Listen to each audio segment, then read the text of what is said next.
Dans les œuvres culturelles, l'utérus est quasiment systématiquement associé à sa capacité, ou non, de créer la vie. Véritable organe de l'enfantement, il peut être central au sein de récits ou d'œuvres artistiques. Ici, nous ne nous attarderons que sur les œuvres littéraires ou mythiques.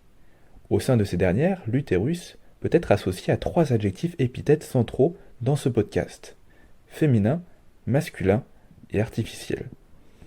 L'utérus féminin est l'association la plus commune. Jusqu'à une époque très récente, il forme l'essence même de la femme, la nature de celle-ci. Cette vision est largement remise en cause et sensualisée un être humain à ses organes ou capacités de reproduction étant totalement dépassées.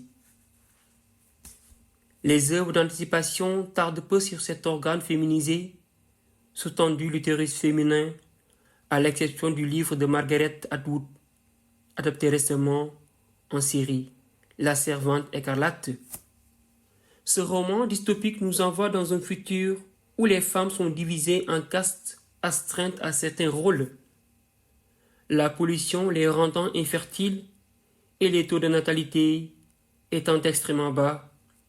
L'ordre mondial décide de créer une caste spécifique, les servantes regroupant les femmes ayant les meilleures capacités de reproduction.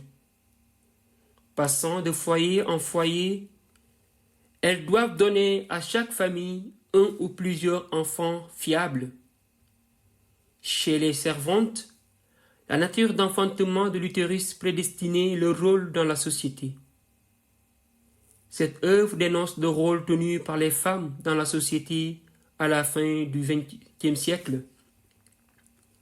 Sans faire de la rétroactivité, nous pouvons également y voir une peur des réformes gouvernementales qui, sous couvert d'une nécessité de renouvellement de la population, pourraient asservir les utérus. Le motif de l'utérus masculin et de l'homme enceint se retrouve notamment dans la littérature mythique. Il peut se lire comme l'expression d'un désir masculin de contrôler un processus d'enfantement dans lequel les femmes occupent le premier rôle. Dans l'Antiquité grecque, Zeus accouche d'Athéna par la tête, fendue par Héphaïstos.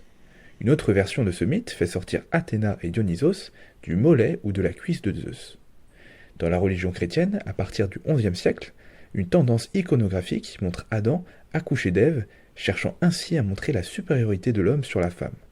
Pourtant, ce motif de l'homme enceint est repris dans la littérature médiévale populaire et a pour objectif d'être comique et satirique, le motif ayant été détourné. L'utérus artificiel, quant à lui, est très populaire dans la littérature d'anticipation du XXe siècle. Il symbolise une forme de malaise des auteurs face aux nouvelles technologies médicales et plus globalement face au progrès technique général. Le terme est la pratique de l'ectogénèse, théorisée par le généticien britannique John Haldane en 1923, renvoie à la formation et au développement d'un embryon de mammifère à l'extérieur de l'organe utérin, donc au sein d'un utérus artificiel. Cette avancée, couplée aux différentes théories eugénistes, positives ou raciales, inquiète au plus haut point certains auteurs. C'est le cas d'Aldous Huxley, dont la dystopie Le meilleur des mondes est un avertissement. Ce roman s'ouvre directement sur le centre d'incubation et de conditionnement de Londres, dont le directeur nous en offre une visite. Ce dernier se réjouit que le principe de la production en série soit enfin appliqué à la biologie. Ce centre est une usine à fabriquer des êtres humains créés spécifiquement pour réaliser certaines tâches selon des quotas réclamés par les organisations internationales. Huxley cherche à dénoncer cette pratique de l'utérus artificiel et notamment de tous les travers qui pourraient découler de son emploi, notamment l'eugénisme racial ou la création volontaire d'êtres diminués pour réaliser certains travaux.